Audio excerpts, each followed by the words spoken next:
Welcome to our continued study on the book of Daniel. Today we will be starting the last section of Daniel. Daniel's has four visions in the second half of the book, as we have described, 7, 8, 9, and then the last vision is grouped into chapters 10 to 12. And so we will be looking at chapters 10 today, 11 next time, and then finally wrap up the book with chapter 12. So chapter 10 doesn't actually really start the vision, but it kind of sets up the vision. And so it's been very important. It's also a very important chapter on the area of spiritual warfare, satanic, demonic, angelic warfare that occurs in the book. There's not a lot in the Bible on this passage, on this topic, I should say, of angelic demonic warfare. There's certain passages in the Bible that deal with this, and this is one of the major ones. There's also a passage in Jude. There's some other passages, Revelation 12, other places, but this is one of the bigger ones that deal with this. So as we get into the book, into chapter 10, we first see the chronology of the book. So this apocalyptic vision occurs during the third year of Cyrus, king of Persia, which would have been around 536 BC. So this is the last chronologically of the four visions. Remember, as we went through, we said that the book basically kind of restarts in chapter 7 with the visions, and the four visions occur chronologically, but they're spaced out over a long period of years. So this is the last of the visions. This is has to be towards the end of Daniel's life. Daniel has been in Babylon now at this point for essentially around 69 years or so. So this is very much at the end of the reign, the end of the Babylonian exile. The Jews are just about to return home. Daniel, as far as we know, never returns home. He stays in Babylon and goes through that whole process. He's a pretty big player now in this kingdom. Now, even though the Persians have taken over, he's still a significant player. He has this vision, it says, on the banks of the Hadeki, or the Tigris River, in the province of Babylon. So it's got to be somewhere on the Tigris River. Maybe he's out fishing, maybe he's out on a boat. We're not exactly sure what he's doing at this point. He's fairly old, and probably around his late 70s, early 80s.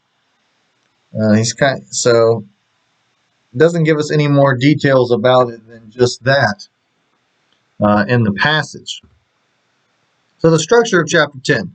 Let's just go ahead and we'll read through, and then we'll deal with the major interpretive issue that occurs at the end of the passage. So the first thing you see here is Daniel's fasting. It says, in the third year of Cyrus, king of Persia, a word was revealed to Daniel, who was named Belteshazzar. I think he does that. It keeps mentioning who was named Belteshazzar when it mentions Daniel, to kind of give you the same idea that this is the same guy all the way through the book.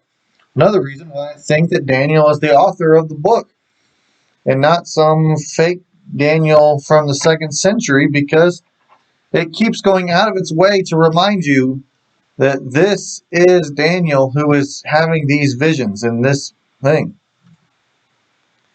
And the word was true, and it was a great conflict.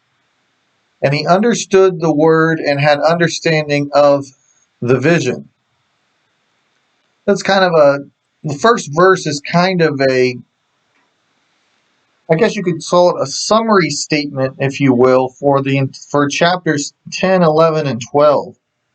Kind of an introduction to the vision. Because we're going to see, at first, he doesn't understand the vision.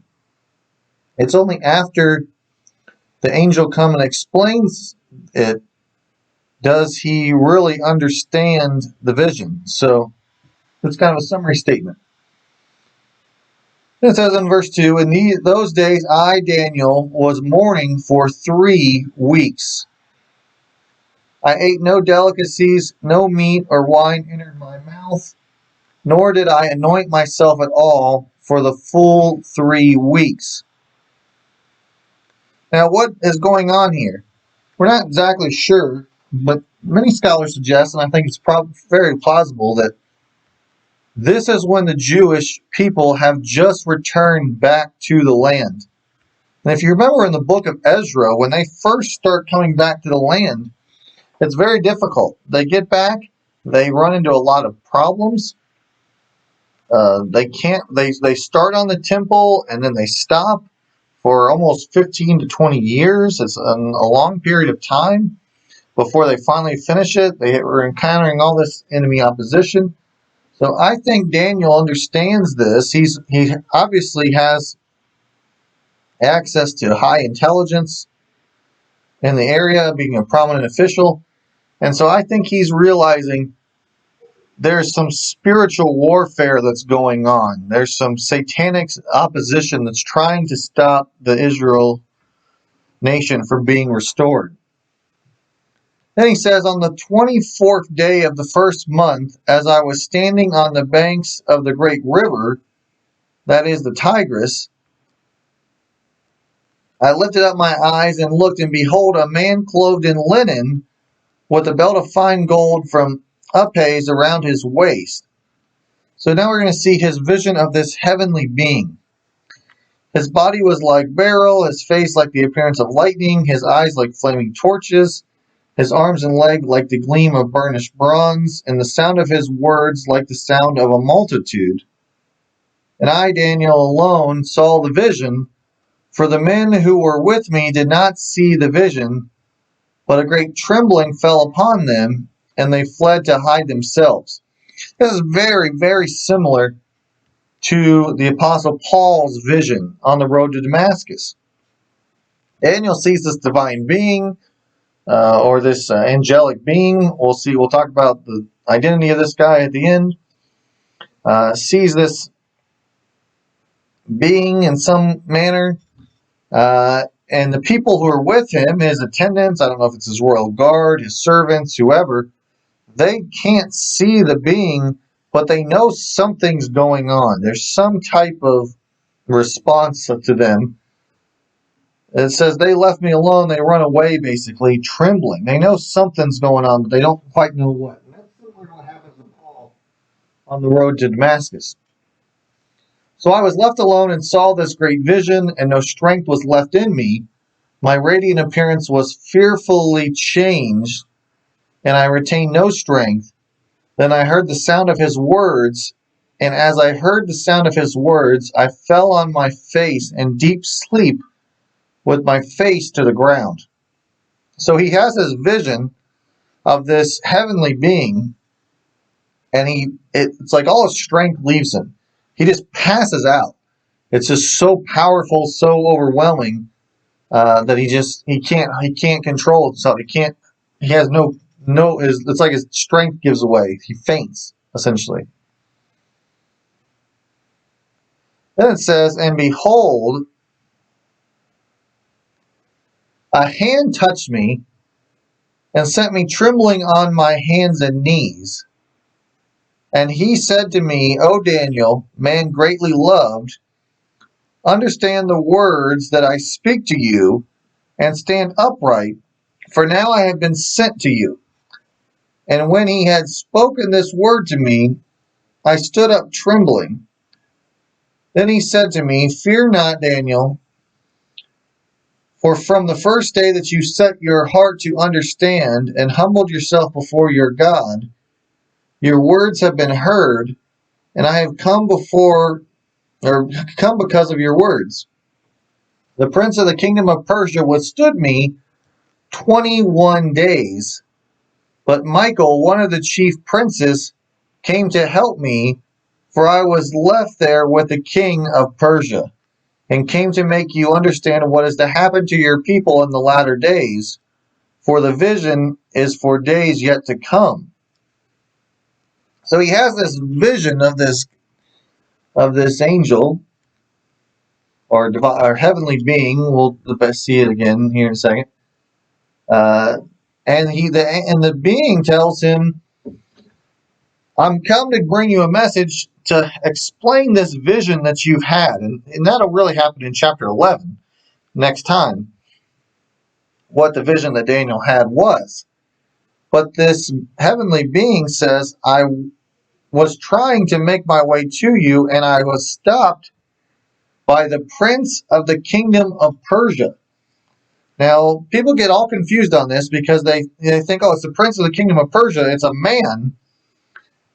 But there's no human on earth that can stop a heavenly being, especially and withstand him 21 days. So it's obvious that this prince of the kingdom of Persia is some type of demonic being. Some people think it's Satan himself. Remember, Persia is the ruler of the world right now, so it makes sense that Satan himself would be trying to influence Cyrus to negatively impact the kingdom. Remember, in the book of Esther, this happens after this, but in the book of Esther, Haman tries to annihilate the Jews, and he is in Persia, probably through the influence of Satan himself. And so, likely this could be Satan, or it could be one of his arch-demons or very general demons or whatever it is. It's some kind of satanic being that stops this heavenly being, and they fight basically for 21 days, back and forth, to the point that the heavenly being then calls for Michael, who is the archangel. That's how he's referred to in the Bible. He's also the angel who is responsible for protecting Israel, specifically. We'll see that here in a second. He came and helped him to drive off this demon. And so now this heavenly being is able to come and finally see Daniel because the demon has been driven away, or Satan, or whoever this is. Then it says, when he had spoken to me according to these words, I turned my face toward the ground and was mute. And behold, one in the likeness of the children of man touched my lips. Then I opened my mouth and spoke. I said to him who stood before me, O my Lord, by reason of the vision, pains have come upon me, and I retain no strength. How can my Lord's servant talk with my Lord? For now no strength remains in me, and no breath is left in me. So he's saying, look, first you get kind of two strengthenings in the passage. If he passes out, he wakes up, he gets strengthened by the angel at first, or this heavenly being first. It kind of lets him get up. He hears this, and he's like, I'm still kind of weak. I don't know what's going on. And then in verse 18 it says, again, the one having the appearance of a man touched me and strengthened me. So this is the second strengthening. And he said, O man greatly loved, fear not, peace be with you, be strong and of good courage. That sounds like the book of Joshua, the very beginning of the book of Joshua. Similar wording here. And as he spoke to me, I was strengthened and said, let my Lord speak, for you have strengthened me. So he says, hey, thanks for strengthening me. Now, what's the message? You finally have given me, what's the message? Eventually, he's going to get the message in chapter 11, but he says something else before this. Then he says, do you know why I have come to you? But now I will return to fight against the prince of Persia. So they didn't defeat him. They temporarily beat him back, if you will. And he has to go and fight him again. So you can't really kill a demon. You just kind of drive them back to fight again another day. It's almost like he's saying, hey, as long as Persia is in control of the world, we're going to have to continually fight against this prince of Persia. He's going to continually be trying to get the leaders, get Cyrus, get his advisors, get these people to do the work of Satan. Eventually, that will be stopped, and God will have to intervene there. And we see that really the Persians, for the most part, are very friendly to the Jews. Cyrus lets them go back. Xerxes marries Esther, and although Haman tries to kill the Jews, Xerxes stops him because of Esther, and ultimately promotes Mordecai. During the time of Nehemiah, Artaxerxes, Xerxes' son, probably died through Esther. He probably had many wives. But his son, Artaxerxes, is friends with Nehemiah. Nehemiah serves as his cupbearer. He sends him back to rebuild the walls, to restore the nation. Pays for it all, gives them protection. So the Persians, for the most part, because of our Western mindset, we tend to ally ourselves with the Greeks in America. Or Western European, democracy, this kind of stuff. But really, the Persians were much better to the Jewish people than the Greeks were in the long run. And so it's like Satan's trying to get the Persians to go against them, but God keeps intervening with his own heavenly beings that fight against them. But then look what he says, and when I go out, behold, the prince of Greece will come. Now, Daniel already knows that through all these visions that we've already seen in the book, that Greece will conquer Persia. We just saw that in chapter 8 with Alexander the Great. And so he says, once Persia's gone and Greece comes, the prince of Greece will come. He says, so once Persia's off the throne, Greece comes, then there'll be a prince of Greece, another demonic being. That's why I kind of don't think this is Satan. I think this is more so that Satan has certain underdemons that control various territories or in charge of various areas or something like that, like a general that controls a specific region. And so this is the prince of Greece will come, who will then try to turn them off. And the Greeks, he does that very well. The Antiochus IV, we talked about him in the past here as we went through the book. Desecrates the temple, persecutes the Jews, has a whole lot of problems with the prince of Greece. But he says, but I will tell you what is inscribed in the book of truth. There is none who contends by my side against these except Michael, your prince. And so Michael is the archangel, the angel of Israel, if you will, who's in charge of protecting Israel. Unfortunately, within Mormon circles, they sometimes confuse Michael and Jesus because of this. They think that Michael is just another name for Jesus and he's the same being, but that's clearly not the case. Michael is an angel. Revelation 12 makes that clear. Other places make that very clear. It's not Jesus. And so he says, I'm going to tell you what's inscribed in the book here in chapter 11. We'll get to that next time. But then there's the thing of who is this man, the guy who looks like a man, this heavenly being is what we kind of called him. Who is this guy? He's not named in the passage. He just says that I lifted my eyes and behold a man clothed in linen with a belt of fine gold from his days around his waist. His body was like beryl, his face like the appearance of lightning, his eyes like flaming torches, his arms and legs like the gleam of burnished bronze. Who is this guy? Is it an angel? Is it Jesus? Who is this guy? So there's three main views on this. The first is that this is Jesus. And the strongest argument for this is his identity in verse 5 and 6. I just read it. There was a man in linen, belt of fine gold, body like beryl, face like the appearance of lightning, this kind of thing.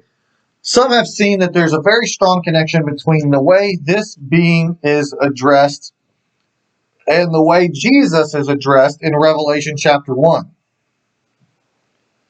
Eyes like flaming fire. He's wearing the thing that looks like the high priest, this kind of stuff. And so there's some strong connections between those. I think the biggest problem with that view is it says that this being could not defeat the prince of Persia and had to call Michael in for assistance, basically, to help him.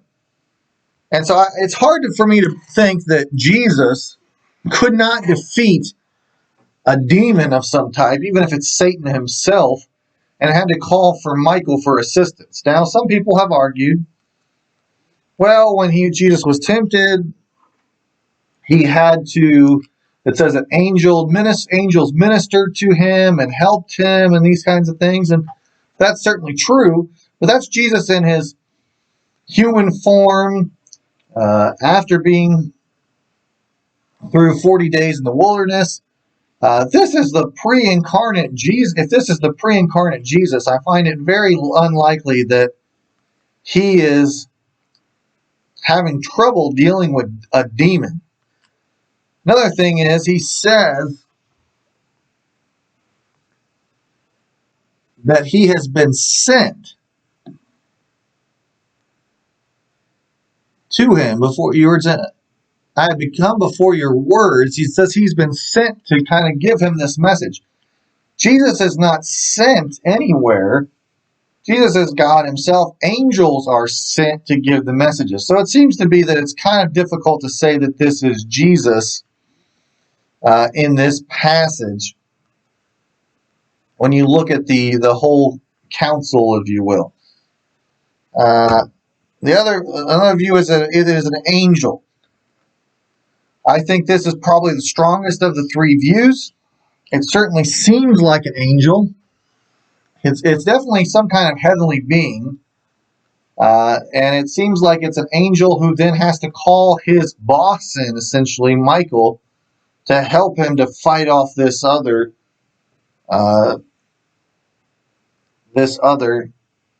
demon that he fights for 21 days. And why does the angel look like Jesus from the book of Revelation? Well, there's angels that look like humans that have striking characters and similarities all throughout the Bible. And so I don't think that, while it's a strong view, I don't think that it has to be Jesus. I think it could be an angel who just simply looks like a human, divine, and heavenly type being. The third view it gets kind of confusing. It's kind of a view on the rise, although I'm not sure about it. It says that there are two different beings in the passage. They argue, Paul Tanner argues this, Stephen Miller argues this, a few other people argue that in verses 1 to 9, this being, before Daniel passes out, was Jesus, that he saw Jesus. And then when it says, and behold, a hand touched me and sent me trembling on my hands and knees, and he said to me, O Daniel, in verse 10, that this is another being, a different being, an angel that shows up to restore his strength and to help him.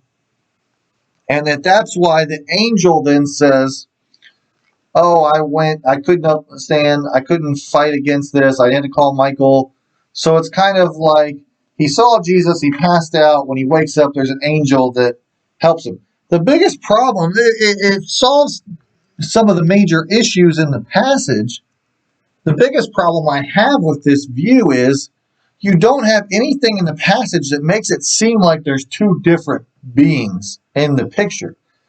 Seems like he passes out, he sees this guy, he passes out, he wakes up, and the guy is talking to him. There's nothing in the passage that makes it clear that this is a different person or a different being in in view. And so I do think that's a little bit of a challenge with that position. So I would say it's probably more point 2 and point 1 and 3 are. I certainly don't think that they're impossible, but I do think they're much less likely given these circumstances in the passage. The other question that arises, and we'll wrap up with this, is if God sends a message to Daniel and Daniel's praying for 3 weeks. In chapter 10 verse 2, it says, in those days I, Daniel, was mourning for 3 weeks. He's fasting, he's praying for 3 weeks. And then the angel says, well, it took me I left as soon as you started praying, but it took me 3 weeks to get there. People say, well, why would God allow this demon to interrupt the Daniel's prayer and interrupt the sending of this message for 3 weeks? Why would he just not God intervene and say, all right, angel, go on, demon, you're done? And we simply don't know the reason for this. Maybe God wanted Daniel to fast and pray for 3 weeks and to really understand the significance of this. Maybe God, for some reason, wanted to give him that time to really prepare for this. We simply don't know. God allows certain things to happen. We don't know why it happens. We don't know the mind of God.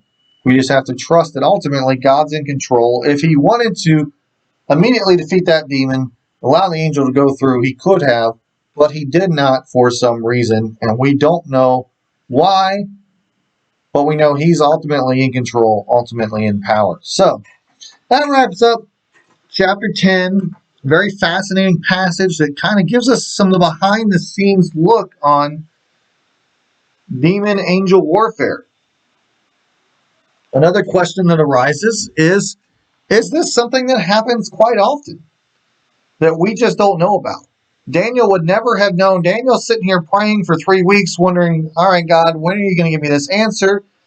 Little does he know that there is this battle going on behind the scenes, this spiritual battle that's taking place between the angel and the demon. He has no idea that that's happening. He only knows because the angel tells him. So when we are praying and asking and trying to find answers from God, and we're wondering why God is not intervening and this kind of stuff, it's possible that there are a lot of spiritual warfare that's going on behind the scenes that we don't know about. That one day God will, maybe when we get to heaven, one day God will say, we'll ask God, hey God, why didn't you intervene? And he said, look, you don't understand what was going on. And it may show us the truth of all kinds of spiritual warfare that God protected us from throughout our lives. And we just don't know what exactly is going on. We know that Paul talks about Satan attacking him personally, buffeting his body, trying to stop his ministry. Peter says that Satan is like a roaring lion seeking whom he may devour. We know Paul says he's the prince of the power of the air, these kind of things. So we don't talk about Satan a lot or demons a lot. A lot of times you have two extremes. You have some people who sometimes something bad happens, it's Satan's fault. And I think that's too extreme. But you have other people who act like Satan doesn't even exist. That's another extreme. We have to find that delicate balance of understanding Satan is real. He has spiritual warfare. He has demons that do things. We need to pray. We need to read our Bible. We need to put on the armor of God to protect us from him. But also he's not omnipotent. He's not omnipresent. He's not everywhere. He is limited in his power as well, and ultimately God is in control and he's in charge, and he will protect us through that spiritual warfare if we are willing to trust him. And so I think Daniel 10 offers us a great insight into these types of issues that arise throughout book. And so we'll wrap up there for today. Next class, we will look at chapter 11, which is a very complicated passage. I'll try to break it down as easily as I can to understand that, and we'll pick up there next time.